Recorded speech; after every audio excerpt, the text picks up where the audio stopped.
Latvijas Basketbola savienība sadarbībā ar Latvijas mobilais telefons sāks īstenot jauno talantu attīstības programmu Okarts Basketbola akadēmija. LBS prezidents Valdis Voins atzina, ka šis projekts ļaus attīstīt jaunos basketbola talantus. Latvijā vienmēr ir bijuši, ir un noteikti būs talantīgi jauni basketbolisti.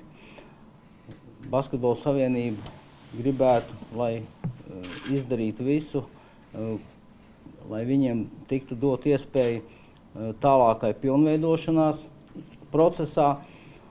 Un jāsaka paldies tieši Bindas kungam, LMT, kurš ir atbalstījis un viņi vienmēr nāk mums pretī, kas saistās ar jaunatnes programmām.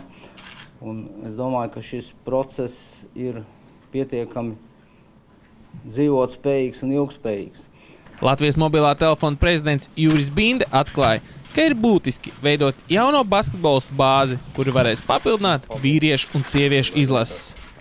Latvijas basketbola vēsturē ir bijuši ļoti daudz spoži, talanti, ļoti augsts klases basketbolisti, gan Valdis Valters, Kaspars Kambala un Jānis Blūms, kas ir spēlējuši ne tikai Latvijas komandās, bet arī pasaulē. Un, protams, šiem basketbolistiem ir vajadzīga maiņa.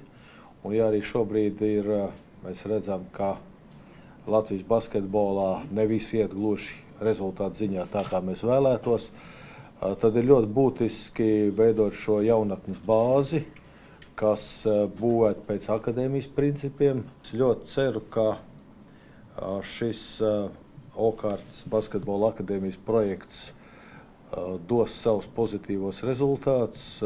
Kopā ar Latvijas Basketbola savienību mums izdosies sagatavot spēcīgu jauno maiņu pašreizējiem sportistiem. Un es domāju, ka mēs varēsim pacīnīties arī ar mūsu dienvidu kaimiņiem, kuriem basketbols ir tādā reliģijas līmenī. Viegli tas nebūs, bet tas ir jādara. Es domāju, ka mēs uz to esam spējīgi, jo gal galā pirmie Eiropas čempioni ir Latvijas valsts vienība.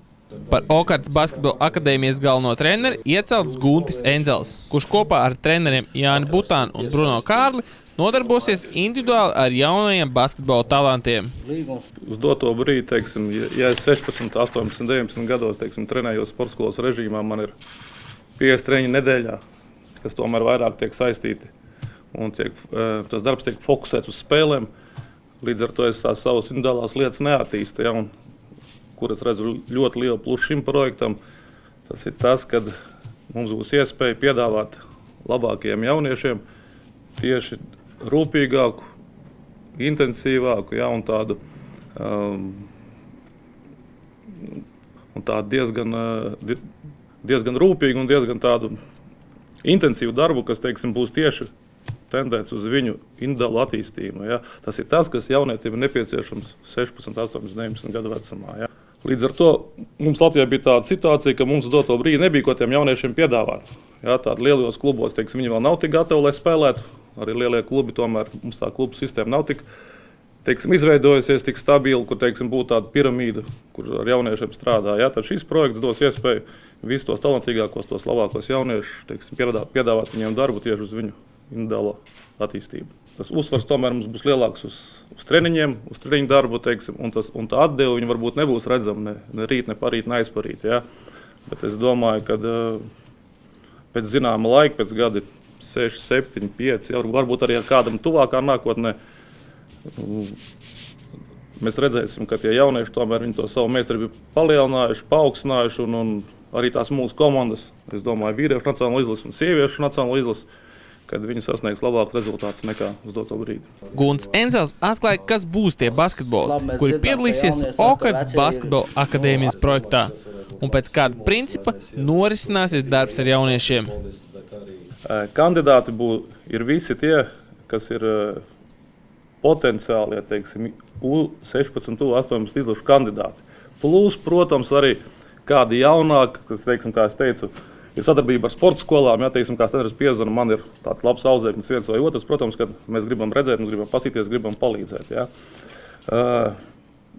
par to kandidātu loku, jā, protams, 40 audzēkņi, tas tomēr nav tāds kvalitatīvs darbs. Jā.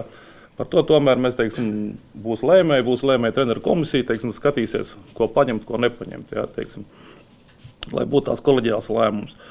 Jau tagad, teiksim, uz koptreniņiem mums nāk no rītiem 3 reizes nedēļā mums ir pirms skolas treniņa, jā, tā tur jau piedalās, protams, kā kura diena ir, teiksim, rekords ir bijis 16 audzēkņi bijuši no rīta, jā, ieskaitot gan zērnus, gan meitenes, jā.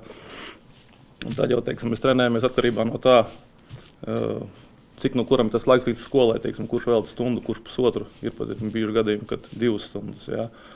Un pagaidām mums tas sākums ir šādā režīmā, jā. Un, protams, ka mēģināsim arī, teiksim, lielāks, teiksim, rīdziniekam tās problēmas ir vienkāršākas, jā, vienkāršāk risināmas, bet, protams, ka būs arī kā talantīgi, kā teica Bindes kungs, ir audzēkņi arī citās pilsētās, jā, un laukos. Teiksim, viņu piesaistīšanai, tad tur noteikti mēs domāsim atsevišķi, teiksim, sazināsimies ar viņu treneriem un mēģināsim risināt. Jā. Jo tas, ko tie jaunieši iegūst trenējoties individuāli, ja, teiksim, gan ar fiziskās autības treneru Viktoru Lāci, gan pie mums, pie basketbola treneriem, es domāju, ka tās zināšanas viņiem ir neatceramas. Jā. Ir prieks, ka Latvijā ir uzņēmumi, kuri gatavi ieguldīt savus līdzekļus tieši jauno un talantīgo sportistu attīstībā.